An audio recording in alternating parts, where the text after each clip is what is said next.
seperti ini, seperti Mike Tyson. Ini kira-kira supranatural juga berarti ya? Begini, kalau kita tidak bisa mengasumsikan seperti itu, artinya begini, kalau hal-hal yang supranatural, makanya kan ketika kita manusia ini, kita hidup dengan kebenaran ruh ilahi, kita akan dilihat dengan hal yang paling benar. Coba, menurut kamu yang paling benar yang gambar yang mana ini? Yesus yang gambar yang mana? Coba saya lihat. Yang ini? Bukan.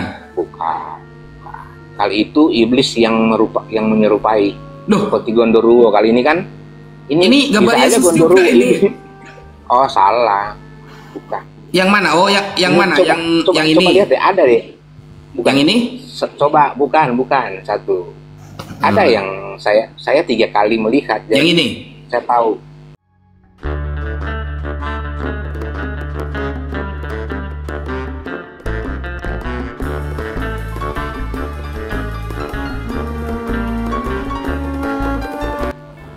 Mirip-mirip ini ada yang ke bawah lagi yang tadi apa yang Pak Ustadz itu ke bawah kartu.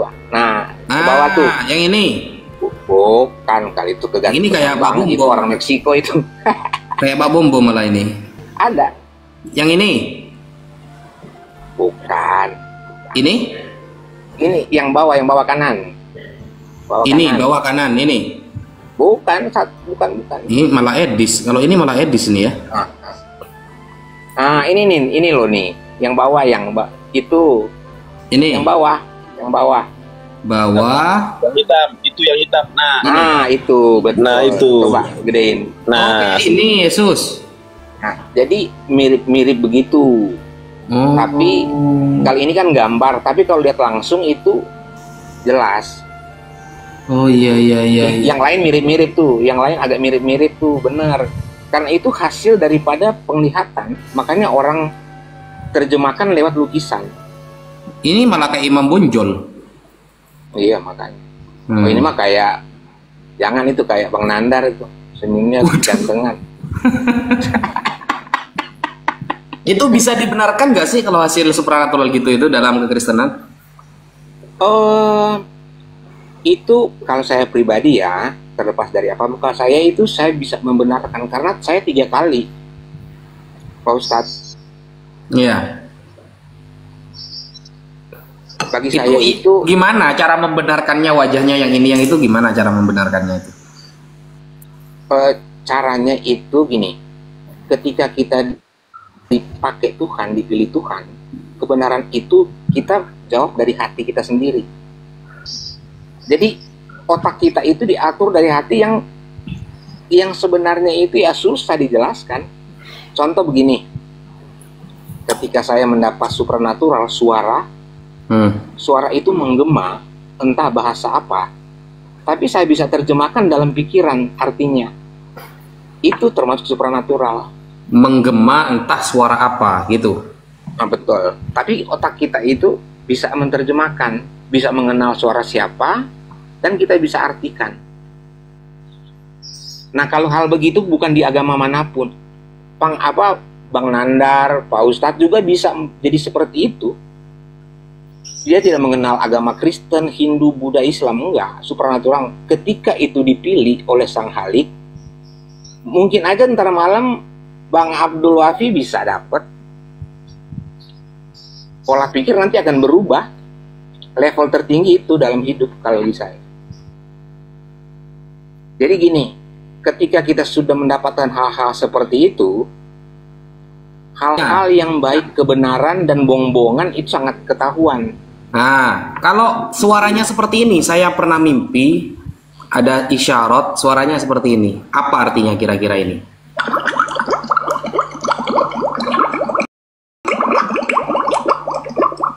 Nah, itu apa itu suaranya itu?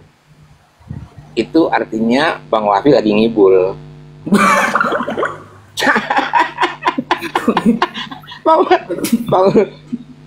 Karena makanya saya bilang, saya itu ketika kita sudah melihat hal-hal yang supernatural, kita melihat orang pun kita sudah tahu. Kayak Bang Ustadz nih, itu orang baik. Saya udah tahu Bang Wafi ini orang baik. gesturnya, cuman yang agak melenceng itu tergelincir dalam proses, ada hal-hal yang keliru dalam berpikir. Karena apa? Tergelincir dalam pembelaan merek, bukan universal. Sama kayak Bang Nandar itu sebenarnya itu baik loh, cuman dia itu tergelincir dalam argumentasi baju pembelaan merek, padahal sang ilahi itu universal. Bang Nandar sama Bang itu orang baik, saya tahu, saya lihat, soalnya saya pendatang baru tuh di dunia begini tuh.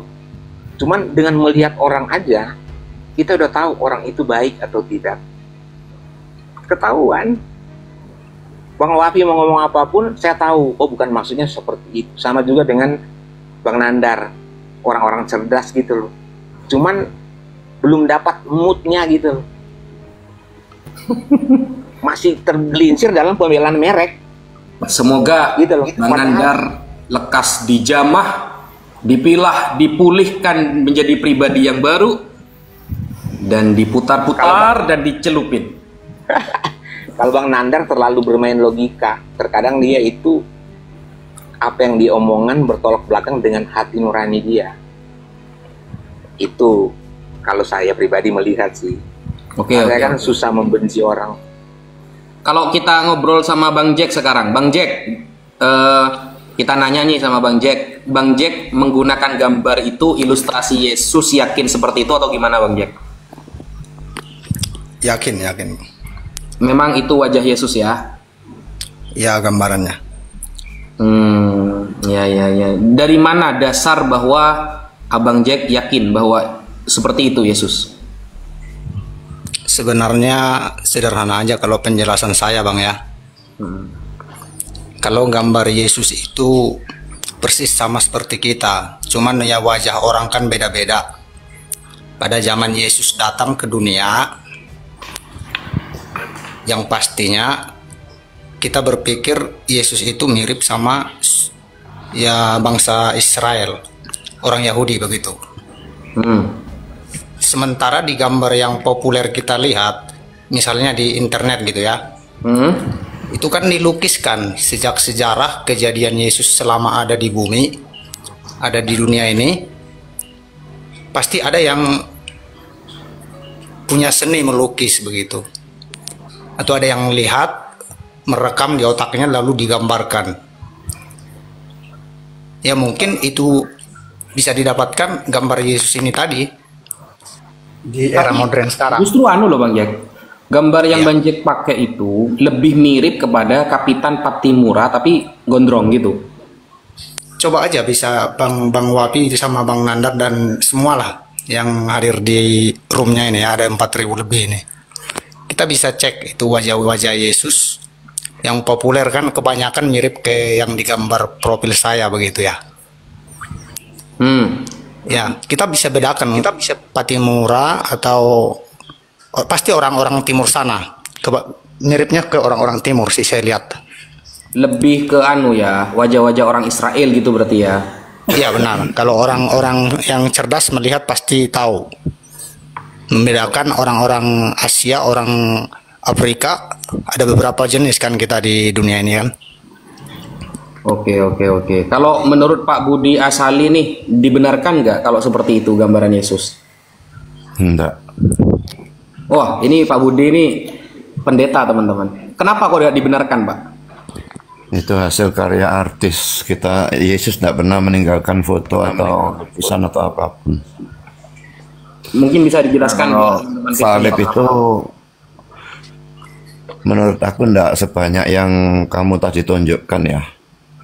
Soalnya setahu saya kata salib itu sebetulnya bahasa Yunani kan stauros, dan stauros itu artinya tiang tegak. Jadi salib yang pertama-tama yang paling awal itu adalah bentuk tiang tegak.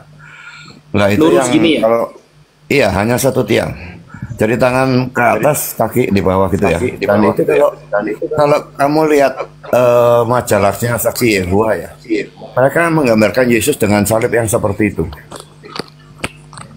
Oh berarti salib yang begini ini salah berarti Pak ya? nanti dulu, setelah itu muncul variasi-variasi bentuk salib. Ada yang seperti huruf T besar, ada yang seperti salib yang kita kenal pada umumnya, ada yang horizontal dan vertikalnya tuh sama, jadi seperti tanda plus gitu ya. Lalu ada yang seperti huruf T besar, huruf Y besar, dan huruf X. Jadi ada beberapa memang bentuk salib dan tidak pernah diketahui bentuk salib Yesus itu yang bagaimana. Tapi orang menduga itu seperti itu karena di atas kepalanya Yesus itu kan ditulisi tulisan Yesus dari Nazaret Raja orang Yahudi, disingkat INRI itu ya. Jadi kalau huruf T besar atau X atau apapun itu yang lain itu kan sukar ditulis gimana, ditaruh di mananya gitu. Kalau tiang tegak memang juga bisa ya, tapi kalau ya paling memungkinkan tuh ya yang seperti salib yang kita kenal itu. Jadi itu alasannya, tapi itu pun tidak bisa dipastikan. Oh, berarti sama-sama praduga ya? Dugaan Kenapa? ya? Dugaan. Iya. Tapi saya pernah lihat di salah satu film, tapi kartun kayaknya, justru salibnya itu tegak lurus gini, Pak. Makanya itu salib yang paling kuno tuh seperti itu. Iya, jadi diikat. Stauros itu artinya iya. Stauros itu artinya yang tegak. Satu tiang tegak. Oke. Jadi yang lalu belakangan baru muncul bentuk-bentuk yang lain gitu. Tapi kalau fotonya Yesus tuh enggak pernah ada itu. Itu hasil karya artis itu. Oh, berarti yang seperti ini tuh hasil karya artis. Duh, foto Yesus. Oh, foto. Itu hasil karya artis. Nah, Yesus Itu bukan bukan seperti ada supranatural ilham gitu, Pak. Hah? Bukan seperti supranatural ilham begitu mungkin? Saya enggak percaya itu. Gimana Bang Jack? Iya benar itu. Kalau foto Yesus itu kan dilukis, kan saya udah bilang tadi. Saya udah Sebelum bilang ke Bang Jack, Ustaz. misalnya gimana Bang? Sebentar. Ustaz. Halo, kedengar suara saya, Ustaz? Sip. Sebelum ke Bang Jack, Ustaz saya matur sakalangkong. Terima kasih tadi ya. Saya udah ngantuk, saya mau izin pamit. Terima kasih teman-teman yang sudah follow. Siap. Pak Budi Asali, mohon maaf, Bang Jack, Yosi, dan Bang Dio. Ya, saya mau izin pamit teman-teman. Makasih banyak ya. Siap, Bos. Wafi, terima kasih. Assalamualaikum warahmatullahi wabarakatuh, Ustaz Wafi. Waalaikumsalam warahmatullahi Ya, Allahu Yahdi. Sip. Ya, gimana Bang Jack? Lanjut Bang Jack. Iya, seperti tadi yang sudah dikatakan sama Bang Budi Asali ya, bahwasannya gambar Tuhan Yesus itu tidak disetujui. Tapi saya yakin, saya setuju bahwasannya foto Tuhan Yesus tadi pasti mirip lah, ya walaupun tidak sesempurna yang aslinya begitu ya Bang Wapi ya. Iya. Karena apa alasannya? Memang benar tadi seperti yang dibilang sama Bang Budi Asali, bahwasannya emang Tuhan Yesus tadi di gambarnya itu adalah hasil karya seperti yang saya bilang di awal tadi, hasil karya seseorang yang dipakai Tuhan lah begitu, seperti yang Bang Wapi bilang tadi. Apakah itu ilham? Begitu kira-kira ya Bang Wapi ya. Ada feeling atau ada prediksi lah bahwasanya itu, apakah itu kan kita bertanya itu adalah ilham dari Tuhan begitu ya. Ya bisa jadi seorang pelukis tadi dia berdoa bagaimana supaya dia memang benar-benar mendapatkan hasil yang lebih mirip lah begitu kira-kira Bang Wafi. Karena itu kalau kita cek di ilmu pengetahuan ataupun di Google pasti ada bahwasanya saya pernah ingat yang melukis itu adalah seorang seniman yang luar biasa bernama Leonardo da Vinci. Leonardo da Vinci, orang Kristen ya? Hidup zaman kapan itu? Dia itu seorang pelukis, Leonardo da Vinci, orang pelukis. Bagaimana dia bisa melukis kalau dia tidak hidup pada zaman Yesus? Dan Karena kan begini Bang, siapa ini Bang Budi ya? Bang Budi Asali saya coba jelaskan bahwasannya Da Vinci itu kalau dia kan menggambarkan apa perjamuan kudus terakhir itu jelas-jelas salah. Tidak ada perjamuan kudus model seperti itu. Iya, makanya kita kan saling belajar ini, saling sharing sama Bang Wapi. Bang Wapi juga pasti kan bisa sharing nanti bagaimana kesimpulan yang bisa didapatkan dari kita diskusi di sini begitu. Sebelum dilanjut, ini edis asli apa enggak ini? Yang mana ini edis asli ini? Ini yang di bawahnya Bang Jack ini. Halo, Edis TV asli apa enggak? Cek aja itu profilnya pasti ada. Oh, 310 pengikutnya, nggak mungkin Bang Edis asli begitu ya. Itu pasti Edis palsu. Soalnya sekarang loh, bukan hanya Islam ya. Ada orang-orang ya yang memanfaatkan momen pakai fotonya Edis sama pakai fotonya Bang Zuma, lalu mereka buat pomal seolah-olah orangnya beneran padahal bukan gitu loh. Iya, saya pernah lihat Zuma palsu tuh. Iya. Ya kan namanya juga ya. Juga di palsu orang juga ingin cari ketenaran Bang Wapi. Misalnya Bang Wapi nih sudah terlalu tenar, misalkan udah pengikutnya jutaan dan sangat tenar diminati oleh orang. Yang pasti nanti ada beberapa orang yang pengen mengcopy atau menciptakan yang palsunya begitu. Wajar sih kalau orang-orang tenar itu diituin. Ya, lanjut dulu. Gimana kata Pak Budi Azali? Silakan Pak Budi. Gimana tentang gambar Yesus itu? Maksudnya kan siapa tahu kan memang dapat ilham. Gimana itu Pak Budi? Nah, mungkin lah. Ya mungkin sebenarnya ada beberapa ini sih Bang Wapi. Betul ada orang teman-teman yang naik ini di atas. Kelihatan lalu Yesus menampakkan diri. Ya Yesus mungkin menampakkan diri dalam bentuk yang dikenal oleh orang itu gitu loh. Mungkin. Tapi Yesusnya sendiri ya nggak tahu ya, gimana wajahnya. Dan kalau kita lihat di gambar-gambar yang sekarang itu kan boleh dikatakan wajahnya ganteng gitu ya. Padahal di dalam Yesaya 53 itu kan dikatakan dia tidak tampan. Nah, di Yesaya 53 memang ada tidak tampan nah, gitu iya. memang. Iya ada Yesaya 53. Satu ayat 2 berapa saya lupa, tapi Yesaya 53 pasti. Berarti seharusnya nggak tampan Pak ya Yesus ya? Iya. Nggak tampan itu bukan jelek ya. Nggak tahu lah pokoknya nggak tampan. Tapi yang di foto-foto itu kan ya boleh dikatakan tampan kan? Nggak tampan bukan jelek lah. Nggak tampan kan jelek Pak? Nggak tampan belum tentu jelek lah. Kalau dapat nilai 6 gitu kan ya nggak tampan. Kalau nilai 8 gitu tampan, 9 sangat tampan. Oh, hampir tampan. 4 atau 3. Hampir tampan gitu ya. Iya. Kalau Mas Josue, ya Yosi gimana? Kan Anda mengatakan ini spiritual. Iya. Kalau saya sih setiap orang boleh berpendapat. Tapi kalau saya dengan iman saya yang sangat yakin karena saya sudah melihat itu nyata. Itulah ada gunanya disebut Roh Kudus. Itu Roh Kudus menuntun kita kemanapun, membedakan roh gelap dan yang lain-lain. Dan bukan dia seorang pendeta atau ustadz atau orang-orang yang kelihatan rohani yang bisa dilihat. Saya ini orang pendosa. Tapi kenapa saya itu begitu berbalik luar biasa? Karena saya 3 kali. Makanya melihat orang pun saya tahu dikasih karunia itu. Saya melihat langsung. Bukan lihat dengan kasat mata begini. Bukan. Dengan kita mata telanjang enggak. Berarti alasan Mas Yusi ini Roh Kudus ya. Roh Kudus tuh bisa membimbing gitu ya. Betul. Itu Roh Kudus bisa membedakan kita yang di ini kan banyak roh, ada hitam dan yang putih. Kita akan tahu itu Roh Kudus seperti apa. Dan kita mau terjemahkan dalam kalimat.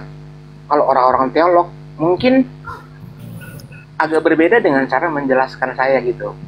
Artinya kalau teolog kan itu secara akademisi ya luar biasa lah. Tapi kalau dengan bahasa saya, terkadang saya bingung melukiskan itu seperti apa. Dan itu bisa terjadi sama siapapun. Itu saya lihat itu ada berita seperti ada orang Mesir, dia sama seperti yang saya lihat. Sutradaranya Bible of John, dia itu sama seperti ternyata dia bikin film itu karena dia melihat. Gitu. Makanya dia mencari gimana dong bintangnya kan semua orang pasti mengaku dirinya ada Roh Kudusnya. Jadi kan membenarkan ini Roh Kudus yang asli atau ini malah dari iblis, gimana cara membedakannya nanti?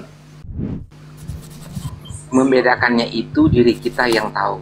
Ketika kita itu apa ya?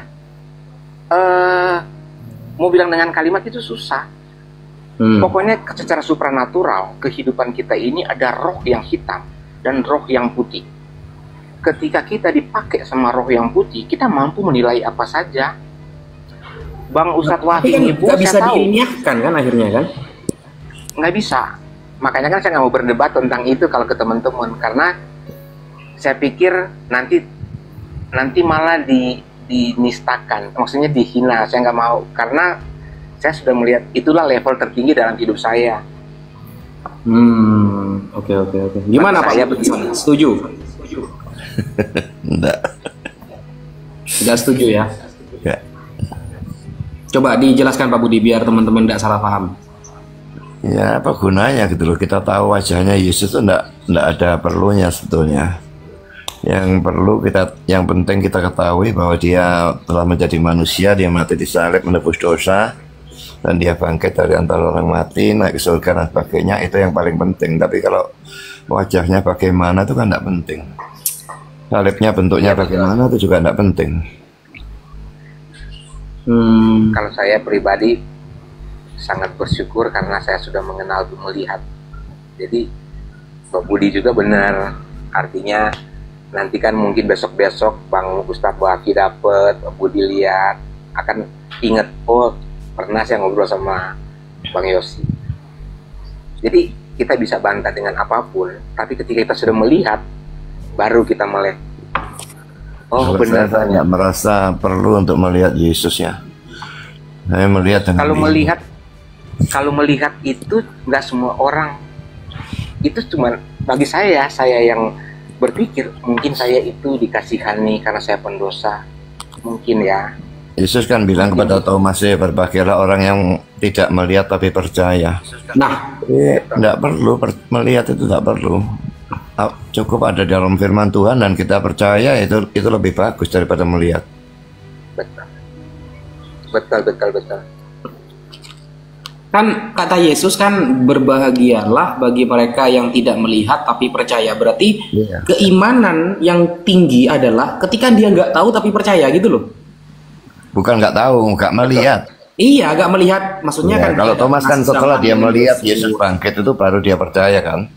Iya kan, ucapan ini Pak Budi, ucapan ini juga pernah keluar dari lisan Nabi Muhammad, tuba liman ro'ani liman lam yaroni wa amanabi. Berbahagialah orang yang gak pernah melihat aku tapi dia beriman kepadaku. Berarti eksistensi iman ini, ketinggian iman seseorang itu ketika dia tidak pernah hidup sezaman, tidak pernah tahu orangnya, hanya mendengarkan kabar dan ajarannya, tapi dia percaya. Itu tertinggi. Firman Tuhannya dan orangnya percaya itu lebih bagus daripada melihat Yesus pada zamannya dia dan percaya karena melihat. Benar. Gimana Pak Yusi? Berarti iman Anda sebenarnya ada di bawah Pak Yusi, karena kata Yesus dia nggak melihat tapi percaya yang hebat. Gimana Pak Yusi? Asumsi orang kita hargai nggak apa-apa, tapi kan yang asumsi ada ayatnya itu. Iya, tapi kan coba kita telah ayat itu, maksudnya karena Yesus mengetahui banyak orang melihat aja tidak percaya. Makanya Yesus mengetahui hati orang-orang saat itu. Makanya dia bilang, berbahagialah walaupun orang tidak melihat yang percaya. Dia tahu otak manusia. Tapi karena murid-muridnya saja sudah melihat, mereka nggak percaya. Makanya dia meyakinkan, apalagi orang sudah melihat seperti kita hidup zaman ini. Saya melihat. Mungkin saya salah, tapi kan tidak perlu saya mau, harus amin enggak. Itu pribadi saya gitu. Makanya saya pingin hidup seperti apa yang diinginkan Tuhan, terlepas dari karena saya merasakan saya itu pendosa luar biasa. Ketika saya melihat itu tanpa pengajaran dari siapapun, saya totalitas dalam hidup. Karena saya yakin inilah mungkin Tuhan memilih saya untuk melihat dia. Gitu. Jadi kalau orang belum melihat jangan ngiri gitu loh, maksudnya nanti kapan-kapan. Lah, justru bukan ngiri, Mas, justru serem loh kalau ada orang yang seperti itu. Karena begini, Mas Josi. Kalau bagi saya sebagai umat Islam, saya itu tidak berani ketika tingkat keimanan sudah ditentukan oleh seorang nabi bahwa mereka keimanannya itu bisa disebut tinggi ketika gak melihat tapi percaya. Kemudian ada orang-orang, kan sekarang banyak tuh di Indonesia, dikit-dikit ngaku nabi, dikit-dikit ketemu Allah, dikit-dikit ketemu Yesus, dikit-dikit ketemu. Nah, kalau ini dilegalkan, apa gak lebih berbahaya? Yang nantinya itu akan lebih mendominasi daripada yang tertulis dalam kitab suci. Di kitab suci yang jelas-jelas isinya ABC, ternyata dia dapat ilhamnya Z misalnya. Karena ini terlalu dipercaya sehingga yang tertulis dikalahkan sama yang ilham. Itu terbalik. Paham gak sih? Paham. Iya, jangan sampai yang tertulis yang jelas-jelas dalam kitab suci atau dalam hadis kalau di kita atau dalam kitab para ulama dikalahkan oleh gara-gara ilham. Misal sekarang ada orang Muhammad Qasim namanya, katanya dia itu disematkan bahwa dia adalah Imam Mahdi, bahwa dia bertemu Allah 500 kali, bertemu Nabi Muhammad 250 kali, atau semacamnya lah. Itu kalau kita benarkan melawan apa yang tertulis, ini ngawur. Lebih akurat yang tertulis daripada pengakuan sepihak gitu loh. Begini, pengakuan itu tidak boleh dipaksakan karena itu adalah pribadi. Itu hanya misalnya kayak saya, hanya sekedar menyaksikan, tidak boleh memaksakan, harus diterima pendapat itu. Cuma bilang begini loh, makanya kenapa dimanapun itu orang butuh saksi, gitu, butuh saksi. Pernah lihat nggak Bang Wafi lihat kalau kepolisian itu mencari orang-orang yang misalnya dia membuat kriminal tidak pernah dikenal, dia mencari orang-orang punya talent untuk melukis. Dimana dia punya kemampuan lain untuk melukiskan itu dikasih lebih. Ada orang yang dikasih untuk banyak hal lah, talent tertentu. Makanya nanti ada level tertentu, saya yakin Bang Wafi terlepas dari agama apapun itu akan mendapatkan hal-hal yang supernatural. Kita nggak bisa cuma bermain dengan logika, dengan akal. Ketika kita dipilih, siapapun itu akan nyata, kita akan yakin. Gitu. Iya, tapi kan akhirnya klaim seperti itu gak berdasar gitu loh. Maksudnya hanya klaim dari seseorang yang dia mengaku mungkin dirinya digiring oleh Roh Kudus. Dan apalagi tadi kan saya nanya tuh, gimana cara mengetahui bahwa yang datang itu iblis atau Roh Kudus? Pak Yosi bilang, yang tahu ya diri kita. Nah, berarti kan gak ada standar gitu loh. Kalau yang tahu adalah diri Pak Yosi sendiri kan gak ada standar. Sedangkan standar yang paling bagus adalah sesuatu yang sudah tertulis sebagai kitab suci, sebagai rujukan. Itu jauh lebih kredibel, Pak, daripada pengakuan. Semua orang akan bisa mengaku bahwa saya bertemu Yesus dalam bentuk seperti ini, Roh Kudus sayalah yang benar. Yang satu bilang saya bertemu Yesus wajahnya seperti ini, Roh Kudus sayalah yang benar. Semua bisa seperti itu akhirnya. Betul. Jadi gini, sorry aku potong dikit ya. Ketika kita udah masuk level itu, kita sudah melihat dengan Roh Kudus, kita akan selaras dengan apa yang dituliskan para nabi. Alkitab, Injil, itu kita tanpa apapun, kita akan selaras dengan itu, bahwa itu adalah kebenaran. Karena kita sudah melihat, saya tidak sekolah tinggi pun, apa yang tertulis itu adalah firman. Kebenaran yang hakiki. Nggak bisa diganggu gugat, tapi tidak bisa diperdebatkan, gitu. Jadi itu yang banyak orang goyah karena cuma secara akal, mengkaji secara teologis. Tapi ketika dia sudah melihat sang Khalik yang benar, bahwa Injil itu Alkitab, itulah kebenaran sejati. Saya tanya Pak Yosi, Yesus itu Allah itu sendiri atau firman Allah? Dia adalah firman. Orang awal. Logos berarti. Dia adalah firman. Dia firman. Jadi gini, Allah itu kan dia itu semacam dia ruh. Dia ruh.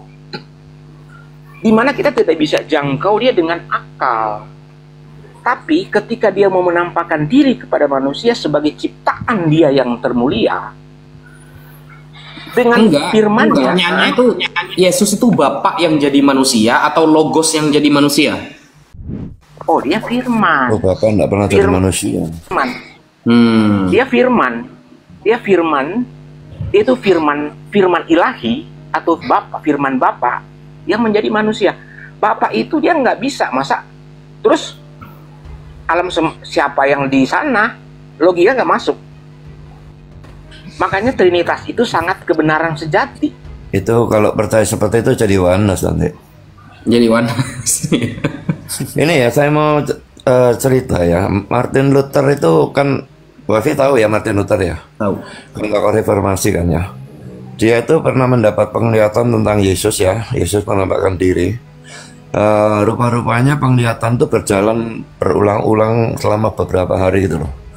Jadi setelah dia berdoa beberapa hari, dia tengging. Dia tidak mau wujud Kristus kecuali kitab suci. Ditengking, betul-betul ditengking. Jadi itu setan yang menampakkan diri dalam bentuk Yesus. Kan dalam kitab ada setan bisa menyamar sebagai malaikat terang. Kalau bisa sebagai malaikat terang, kenapa tidak bisa seperti Yesus? Bisa saja kalau dia mau dan Tuhan izinkan. Jadi kita mesti hati-hati dalam penglihatan itu ya. Kalau mengalami mujizat ini mujizat dari siapa? Penglihatan dari siapa? Itu perlu diketahui. Memang bisa Tuhan menampakkan diri. Paulus itu melihat Yesus sendiri. Tapi kan bisa juga dari setan itu. Jadi ini sesuatu yang mesti sangat-sangat diwaspadai, tidak bisa sembarangan diterima, dipercaya atau apapun. Iya, harus diuji gitu ya Bang ya, Bang Budi. Boleh saya tambahin? Ya, monggo. Supranatural yang ilahi, kuasa kegelapan tidak bisa menyerupai seperti Yesus, karena dia adalah Roh Kudus yang suci. Nggak ada kuasa kegelapan menyerupai seperti Yesus, kecuali asumsi. Saya harus bilang kebenaran. Jadi Martin Luther salah atau gimana? Martin Luther itu kan itu manusia ini biasa. Ini masuk sejarah loh ini. Ini bukan omongan saya loh, ini ada dalam sejarah loh ini. Iya. Coba pelajari lah, nggak percaya, pelajari sejarahnya Martin Luther. Ditengking sama dia. Nah kalau memang Yesus sungguh-sungguh mana ditengking, mana bisa pergi? Iya, kalau Martin Luther nggak ada di Alkitab, nggak ada di Injil, bukan jadi rujukan Martin Luther. Martin Luther nggak ada di murid Tuhan Yesus. Loh, apa hubungannya? Dia orang beriman apa enggak?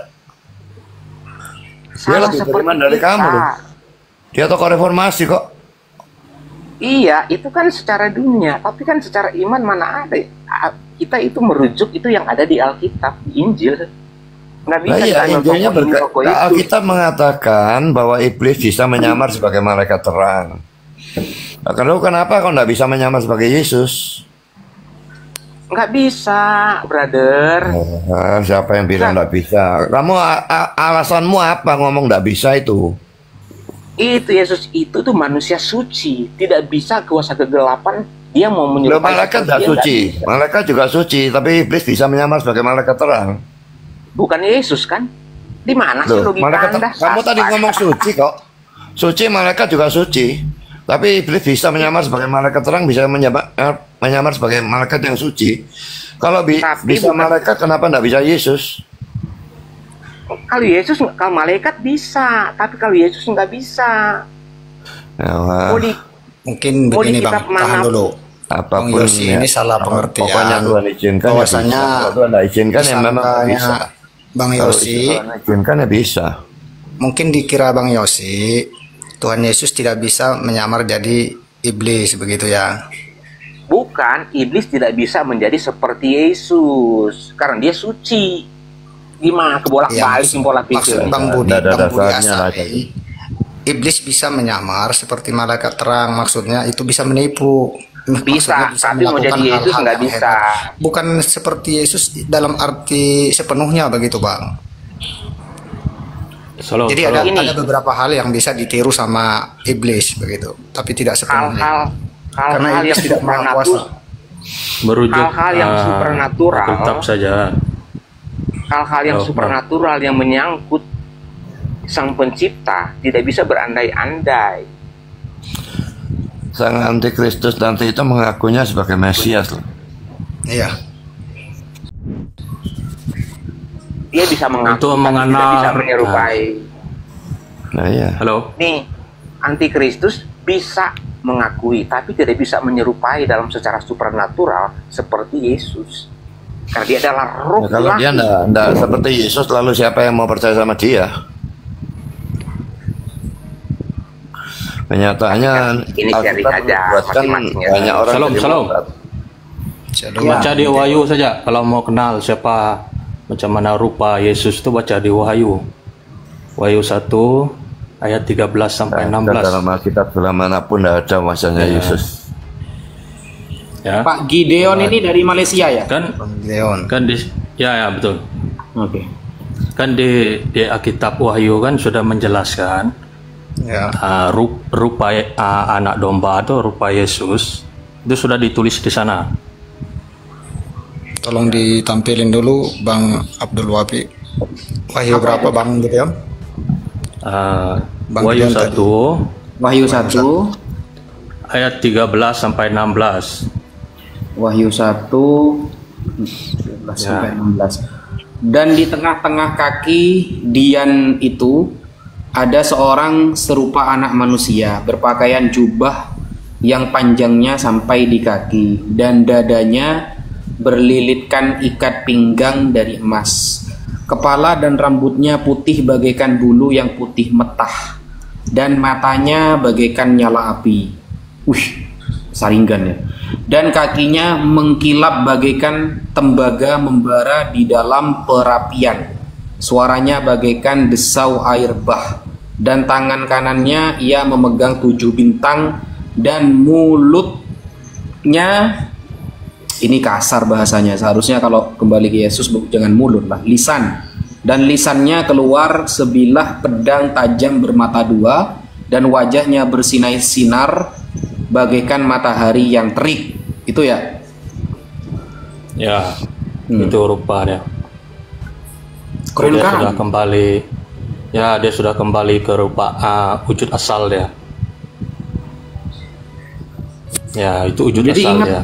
jadi ingat Sasuke saya ini. Apa yang ada dalam dunia ini semua meniru dari apa yang ada di surga Pak, sebenarnya. Yang ada dekat dunia nih, itu dia orang meniru apa yang ada di surga. Kan iblis itu dulu malaikat Tuhan. Pas itu kan mereka ini jatuh, mereka ini yang punya ide-ide kan, mereka sudah ada dalam surga. Jadi mereka tahu apa yang, jadi mereka menggambarkan apa yang ada di surga. Kamu tengok kartun macam apa Spomen itu semua ditiru dari atasnya. Ya. Oh, berarti seperti Naruto, One Piece itu niru-niru yang di surga sebenarnya ya? Ya, Ya, Mas tapi Gideon. yang jelas kalau kita mau mengenal Yesus itu, itulah dia, gambaran dia nanti. Ya, itu gambaran dia. Ya, kan dia sudah kembali. Dia kata dia. Tapi dia ini kembali. sulit loh. Meskipun di sini disebutkan seperti itu, penggambarannya itu sulit akhirnya kan. Matanya Apa sulit? membara, Ya. bagaikan nyala api, rambutnya putih. Itu gambar dia. Ini ya, rambutnya itu putih loh. Sedangkan rata-rata gambarnya itu rambutnya hitam kan. Rambutnya putih, Ya, bagaikan bulu yang putih metah. Berarti rambut putih, mata merah, Ya. dan kakinya mengkilap bagaikan tembaga membara di dalam perapian. Anggaplah kayak Dragon Ball Super Saiyan 4 itu ya. Jadi mengkilap lah gitu. Suaranya bagaikan desau air bah. Dan tangan kanan memegang 7 bintang. Loh, kayak patung Buddha itu berarti ada 7 bintang keliling gini. Kan Itu ada susah kan akhirnya kan ini kan. Ini kayaknya bahasa kiasan sih, bukan bahasa yang harus dimaknai. Ini bukan, nih kalau dimaknai secara literal, wah, malah maka orang kalau ketemu kayak gini malah takut, bukan kan keren jadinya. Ya, kalau kamu hidup dalam dosa, kamu takutlah. Coba kita lihat pendapat Pak Budi Asali. Gimana itu Pak? Itu gambaran Yesus beneran kayak gitu Pak? Itu kan Yesus yang sudah dimuliakan ya. Jadi dia waktu bangkit dan diubahkan menjadi tubuh kebangkitan atau tubuh kemuliaan. Dan waktu dia naik ke surga, dia lebih dimuliakan lagi. Jadi makanya waktu Rasul Yohanes dapat penglihatan itu, dia ya pokoknya bentuknya model seperti itu. Dan seperti waktu dia belum naik ke surga atau belum bangkit. Nah, sedangkan gambaran sekarang ini yang waktu di bumi kan maksudnya Pak ya? Iya. Gimana Pak Gideon? Yang di bumi yang kayak apa kira-kira? Masa kayak gini yang di bumi? Gak mungkin lah. Keren kali. Kalau di bumi saya tidak berani komen lah, karena tidak tertulis dalam Alkitab. Nah, yang dipermasalahan kita dari tadi yang di bumi, bukan yang penglihatan. Ya, jadi kalau kita mau mengenal Yesus tuh baca Alkitab, bukan tengok gambar yang orang tulis. Ya. Ya, yang lukis-lukis tuh tidak benar tuh. Wah, tidak benar katanya Pak Yosi. Tidak benar. Tunjukkan rupa dia lah. Kalau ada, kita lukis sama-sama. Kalau yang dapat kita lukis, yang dalam Wahyu tuh, yang benar. Gimana Pak Yosi? Lukisan itu adalah gambaran orang mengaplikasikan secara apa yang dia bayangkan dia lukis itu benar. Tentang tepat atau tidaknya tergantung dari sudut mana orang-orang itu memandang. Itu karya seni, di mana itu talent yang diberikan sang ilahi. Dia mau melukiskan apapun, itu haknya dia. Tergantung kitanya. Kalau Bang Gideon menilai itu tidak benar, itu jawabannya tidak salah. Ketika Pak Gideon bilang itu tidak benar, ya itu haknya dia. Tapi bagi saya, itu adalah karya pemberian sang ilahi. Dia menerjemahkan itu dalam karya lukisan. Makanya itu ada gambar Yesus, karena itu karya supranatural, pemberian ilahi. Karena waktu itu nggak ada foto, nggak ada kamera, berapa megapiksel. Sama dengan sekarang lah, kita bisa di Google, itu karya supranatural. Itu loh. Masa kita mau bilang tapi loh Pak Yosi, justru kalau di Islam Pak Yosi ini benar sebenarnya. Kalau di Islam, karena begini maksudnya begini teman-teman. Nabi Muhammad pernah mengatakan begini, inna syaiton la yatamatsalubi. Setan nggak bisa menyerupai aku, kata Nabi Muhammad. Dan di dalam Islam, iblis kalau datang kepada penglihatan seseorang itu tidak bisa menjadi para nabi, tidak bisa. Kalau jadi malaikat bisa memang berubah ya, jadi malaikat. Contohnya misalnya malaikat Jibril yang diceritakan dalam hadis itu kan ada 600 sayap misalnya. Nah itu bisa. Tapi kalau para nabi memang nggak bisa, karena para nabi ini khusus pengajaran, sehingga akan fatal nanti kalau pengajaran itu sampai kepada manusia lewat iblis. Sehingga untuk para nabi itu memang iblis sama syaitan tidak bisa. Jadi justru kalau di Islam cocok Pak Yusi, tapi kalau di Kristen entah, saya tidak paham gimana Pak Budi. Tapi jadi malaikat bisa loh, kan malaikat suci juga. Karena saya tetap pada pandangan saya lah. Yang bisa menjawab Ustadz Wafi tadi itu ketika orang sudah melihat, levelnya sudah berbeda dengan orang-orang teolog yang terlalu bermain dengan akal dan akademis, yang terkadang sejarah udah bilang nyata begini masih dikembangkan. Padahal itulah yang kuncinya ketika orang sudah pakai level, ketika dia sudah melihat. Tidak bisa dikalahkan dengan apapun itu. Bukan berarti sudah melihat terus kita menjadi, oh saya jadi Tuhan, atau saya jadi Nabi. Enggak. Kita hanya suka menyampaikan bahwa kebenaran itu, teori apapun akan selaras ketika kita sudah melihat dengan hal-hal yang supranatural. Karena kita sudah melihat itu. Begini Pak Yosi, cuma ada kriteria ya. Memang saya benarkan ucapan Pak Yosi kalau setan itu tidak bisa menyerupai Nabi, karena Nabi itu untuk pengajaran, untuk menjadi seorang guru bagi umat. Makanya setan gak akan bisa merubah menjadi dia. Bisa fatal nanti kalau setan bisa jadi dia nanti, karena akan sesat semua orang-orang nanti kan. Nah, tapi orang yang diilhamkan ketemu dengan Nabi misalnya dalam mimpi, itu ada ciri-cirinya begini. Kalau di Islam itu begini Pak Yesi, ini saya kasih tahu ya. Jadi biar orang tidak mudah ngaku-ngaku ketemu Nabi. Ada orang sekarang itu dikit-dikit ketemu Nabi, kayak temennya aja Nabi itu. Nah, kalau di Islam seperti ini misalnya,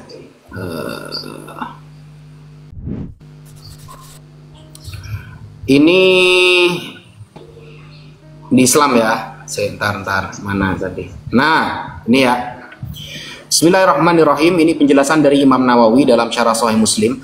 Amma idza ra'an nabi sallallahu alaihi wasallam ya'muruhu bi fi'li ma huwa mandub ilaihi aw yanhahu an manhiin anhu aw yurshiduhu ila fi'li maslahah fala khilafa fi istibabil amal ala wafqihi. Jadi orang ini ketemu Nabi di dalam mimpi, lalu Nabi ini menyuruh dia untuk melakukan sesuatu atau melarang sesuatu yang memang dilarang. Misal, saya ketemu Nabi, Nabi bilang, kamu jangan mencuri, jangan berzina, kamu harus banyak sedekah. Nah, kalau mimpinya seperti itu, nah ya, maka fala khilafa, tidak ada perbedaan di antara umat Islam fi istihbabil amal ala wafqihi, untuk melakukan apa yang ada di dalam mimpinya. Lakukan. Kenapa? Li'anna dzalika laisa hukman bimujarradil malam. Karena yang dihukumi bukan mimpinya nanti, tetapi bal taqarrara min asli dzalika syai'. Tapi memang di dalam kitab suci yang sudah tertulis, zina memang dilarang, mencuri memang dilarang, sedekah memang dianjurkan, menolong orang lain memang dianjurkan. Berarti tidak fokus pada mimpinya, tapi fokus kepada isi dari mimpi. Kalau isi dari mimpi itu bertentangan dengan kitab suci, bertentangan dengan sesuatu yang sudah tertulis, dengan tolak. Mimpi itu ditolak. Siapapun yang ngaku ditolak. Nah, tapi kalau sesuai, cocok, maka tetap mendahulukan yang tertulis begitu loh, bukan mimpinya malah yang diandal-andalkan gitu sih kalau di Islam. Ya, begini Pak, benar kalau di Islam begitu, mungkin saya kurang paham ya. Tapi gitu, kita bermimpi sama kita melihat itu berbeda. Kita harus bedakan. Mimpi dan kita melihat, ruh kita dirubah sama ilahi untuk melihat, sama mimpi. Mimpi itu kita bisa lupa kalau mimpi, dan mimpi itu tidak akan tertanam dalam ruh kita yang terdalam. Tapi kalau supranatural yang kita melihat, itu akan merubah semua software kita. Kita melihat orang, kita ada ruh, begitu gampang melihat sesuatu, menilai sesuatu. Itu artinya kan tidak semua orang, bagi saya begitu yang saya mengalami seperti itu. Saya bilang tadi kan, oh Bang Abdul Wafi ini orangnya baik. Kita bisa menyatu, ruh itu bisa ketahuan, entah di agama apapun. Dari perkataan orang kita bisa tahu, kayak tadi kita mendengar dari teman-teman tadi, kita bisa tahu karakter orang-orang itu seperti apa. Gitu. Ada yang mau menang sendiri, ada yang mau butuh diakui atau begini. Kalau saya nggak, hanya menyampaikan saja. Mudah-mudahan kan teman-teman semua bisa mengalami apa yang seperti saya alami gitu loh. Puji Tuhan kalau Bang Abdul Wafi bisa mengalami seperti saya. Bukan tentang agama gitu loh ya. Ya. Ini bukan tentang agama. Ya, Mas Mutu, ada yang mau ditanggapi Mas Mutu? Lanjut dulu Ustaz. Assalamualaikum warahmatullahi wabarakatuh semuanya. Waalaikumsalam. Shalom semuanya. Lanjut dulu Ustaz. Mau dengar dulu. Ya, gimana Pak Budi atau Bang Jack, ada yang mau menanggapi, atau Bang Deo atau Mas Gideon? Lanjut Bang, lanjut. Yang saya heran kalau semua orang mengaku mimpi, heran nanti gimana kira-kira ya? Yang ngaku gitu tuh banyak, Wafi. Ya iyalah. Ngaku dibawa ke surga, dibawa ke neraka. Lalu ngaku diajar Yesus 40 hari 40 malam. Saya pernah ada orang yang ngaku seperti itu, diajar Yesus 40 hari 40 malam. Lalu dia khotbah di satu gereja besar. Saya datang, saya mau tahu orang yang diajar Yesus 40 hari 40 malam tuh khotbahnya bagaimana. Ternyata dia lebih mirip pelawak daripada pengkhotbah. Kalau memang diajari 40 hari 40 malam kan memang ajarannya mesti hebat sekali kan. Iya, benar. Dia ngajar kayak pelawak. Kayak Luga Tambunan itu kan katanya pernah sampai ke surga. Nah, Bahkan makanya itu ya ngaku bawa udah troli. karu-karuan tuh. Bangkitkan orang mati segala macam itu. akhirnya ngaku Artinya nabi. Artinya begini, kita tidak boleh menghakimi apapun argumentasi orang. Dia mau mengaku apapun itu haknya dia. Tapi yang saya bilang, kebenaran itu kalau mimpi berbeda dengan saya bilang melihat. Beda. Kita akan begitu percaya diri menjelaskan sesuatu walaupun kita bukan orang teolog. Gitu. Dan kita tidak akan bisa lagi, oh saya yang benar. Kayak tadi Pak Budi bilang itu benar. Tapi kita tidak boleh menghakimi, oh Pak Abdul Wafi salah. Oh ini mimpi-mimpi begini bilang sih di gereja. Biarkanlah. Biar roh Tuhan yang akan menguji sesuatu. Senyumin aja. Itu yang diajarkan Tuhan Yesus. Kita senyumin aja. Kalau tuh memang itu udah tanggungannya dia pribadi. Gitu. Begitu juga dengan rekan Bang Ustadz Abdul Wafi, saya seneng. Orang mau maki-maki, saling menghujat atau apapun, saya cuma senyum karena saya paham mereka belum mengerti. Mau merek apapun itu. Orang kan kadang nggak paham, jadi kadang-kadang pembelaan. Padahal itu manusiawi banget. Tapi ketika ruh ilahi, ruh yang sejati ada dalam diri kita, buat apa sih kita itu mau menang-menangan? Biar Islam menang, Kristen menang, udah biar Tuhan semua yang menguji. Tapi Itu, penjelasan kalau Pak Yosi, supernatural. penjelasan Pak Yosi tentang supernatural gini nih, ada nggak sih dalil yang Anda pakai di dalam Bible itu ada nggak? Banyak. Contohnya? Nabi Yusuf, saya nggak hafal ya, cuma Nabi Yusuf dia kasih penglihatan tentang di Mesir itu. Dia bukan pendeta, dia bukan ustadz, dia bukan profesor. Dikasih penglihatan terjadi. Karena hal-hal begitu kehendak Tuhan bahwa Yesus itu nyata secara makanya disebut Roh Kudus. Itu Zaman Alkitab dan zaman sekarang itu berbeda, Pak Fi. Jadi zaman Alkitab itu karena Alkitab belum ada, maka Tuhan sering menyatakan sesuatu itu melalui cara-cara yang supranatural. Tapi setelah Alkitab itu lengkap, dia memilih untuk menyatakan kebenaran itu melalui Alkitab. Kalau enggak lah, buat apa Alkitabnya? Iya, gimana tuh ya? Kira-kira Pak Yosi? Kalau semuanya pakai supranatural kan Bible Akhirnya Alkitabnya enggak dipakai lah. Mbak, bukan begitu. Dan memang implisit kelihatannya Bang Yus ini lebih percaya penglihatannya daripada, lebih penting lah penglihatannya daripada Alkitabnya rasanya. Saya koreksi, Dan itu yang saya enggak setuju. Sama sekali saya enggak koreksi setuju dikit ya. gitu. Saya koreksi dikit Pak Budi ya. Gini, Alkitab itu ketika kita udah mendapatkan supranatural, kita penglihatan, saya bilang tadi akan selaras bahwa itu adalah kebenaran.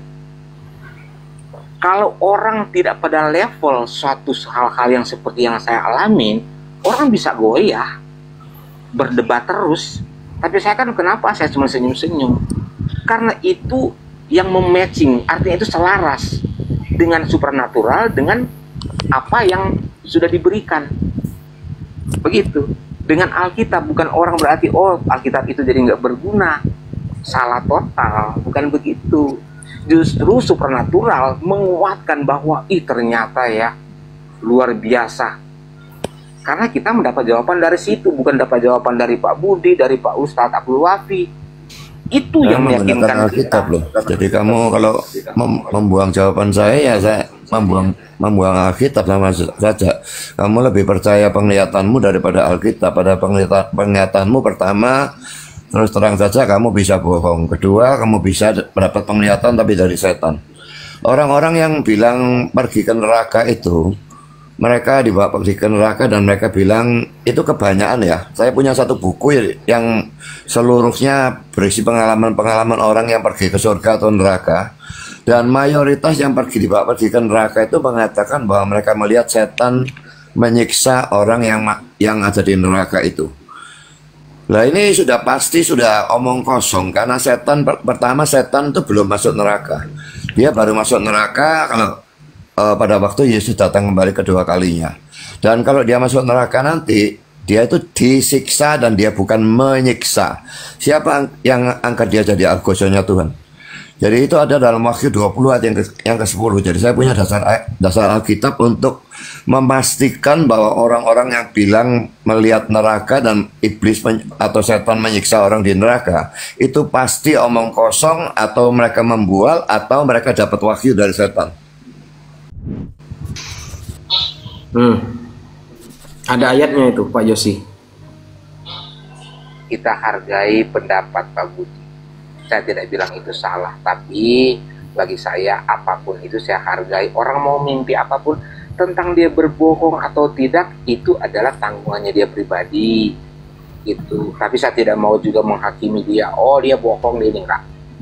Loh, kalau kata-katanya dia jelas-jelas bertentangan dengan Alkitab, ya jelas mesti dikatakan bohong atau dapat wahyu dari setan.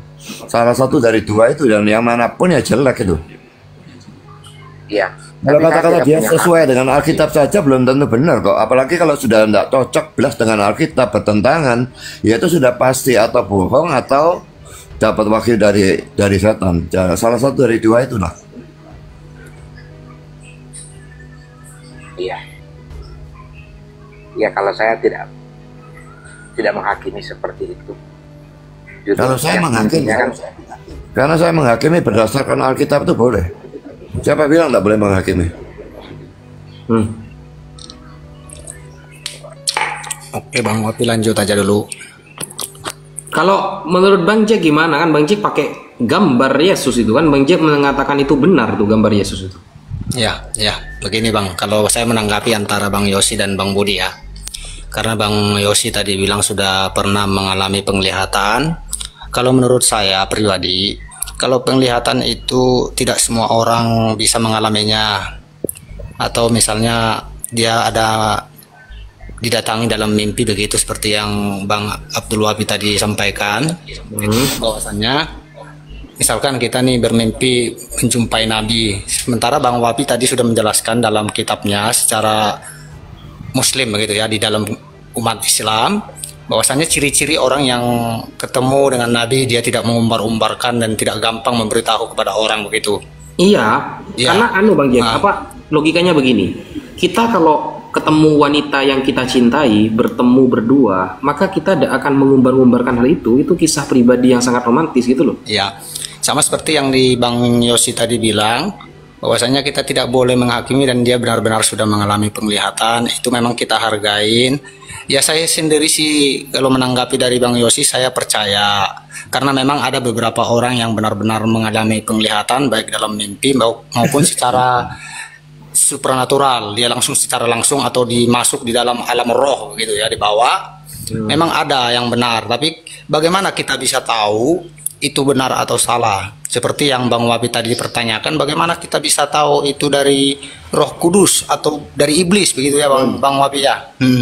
Memang ada ciri-cirinya. Kalau orang yang dari iblis itu kita bisa lihat, seperti firman Tuhan berkata, kita bisa mengenal buahnya, pohon itu dari buahnya begitu. Jadi kita juga bisa tahu itu bohong atau tidak. Apa yang diungkapkan misalnya, contohnya Bang Yosi atau Bang Budi pernah mengalami penglihatan. Apakah itu benar atau bohong? Kita bisa lihat dari buahnya tadi, seperti mungkin yang dibilang Bang Wapi, buahnya kan tidak mengumbar-umbarkan atau begini begitu dan selanjutnya begitu ya. Ada kriteria-kriterianya. Jadi kita bisa lihat, dan seperti yang Bang Budi bilang tadi, kalau emang dia benar-benar mengalami ataupun tidak, itu tidak terlalu penting karena itu akan dipertanggungjawabkan begitu ya. Nanti setiap apa yang kita perkatakan baik di roomnya Bang Wapi ini, nanti di akhirat kita akan pertanggungjawabkan semua Bang Wapi begitu. Jadi saya juga ada beberapa yang disampaikan oleh Bang Yosi, ada yang benar, ada yang salah dari awal tadi saya menyimak. Bang Budi juga sama, ada yang benar, ada yang salah begitu Bang Wapi. Salahnya? Ada tadi seperti saya sudah lupa sih di awal. masalah tadi Bang Wapi tadi sempat bertanya kepada Bang Yosi. Maaf Bang, tolong diatur dulu. Bang Yosi dobling ya, dobling. Dobling. Mohon di setel dulu. Udah. Nah, tadi Bang Wapi kan sempat bertanya kepada Bang Yosi masalah Tuhan itu bagaimana tanggapannya tentang Tritunggal begitu ya Bang Wafi ya, pernah tadi ada ya? Iya. Ya, tadi sempat ada beberapa ketidaksinambungan atau berbeda pendapat antara Bang Yosi dan Bang Budi Asali begitu. Ya saya nggak bicara Tritunggal kok. Tadi Bang Budi ada menanggapi? Enggak Bang menanggapi Tritunggal, enggak. Tidak. Enggak, saya cuma ngomong yang tadi kalau Bapak yang jadi yang apa itu Ya Yesus gitu ya, Yesus tadi ada ya. Itu kan jadi oneness kan. Kita flashback Cuma lagi. ngomong itu, kita nggak ngomong Tritunggal. Ya. Betul. Terus saya menanggapi dari pertanyaan tadi, bahwasanya Bang Yosi tadi mengatakan bahwasanya Yesus itu bukan Bapa begitu ya, Bang Yosi ya? Memang bukan. Kan Kalau firman. Yesus bukan Bapak, kalau Yesus Bapak ya jadi oneness. Itu ya yang dijawab tadi. Iya, betul. Iya. Itu saja sih Bang Abdul Wabi. Kalau emang mau Kamu- dilanjut. Kamu diskusinya. setuju nggak Yesus itu bukan Bapak? Yesus itu Bapa bagi saya. Makanya saya berbeda pendapat lagi sama teman-teman yang berdua ini antara. Jadi kamu Bang Yosi dan itu Bang Budi. oneness ya? Bukan saya Kristen asli. Katolik? Bukan saya Kristen Protestan. Lah iya, tapi oneness lah. Bukan. Lah kok ngomong Bapak sama dengan Yesus? Ya itu kan pendapat saya. Iman saya begitu. Lah ya itu imannya oneness itu. Bang Jack, sorry. Itu Ya, ada dalilnya kenapa dia percaya kalau Yesus itu adalah Bapa.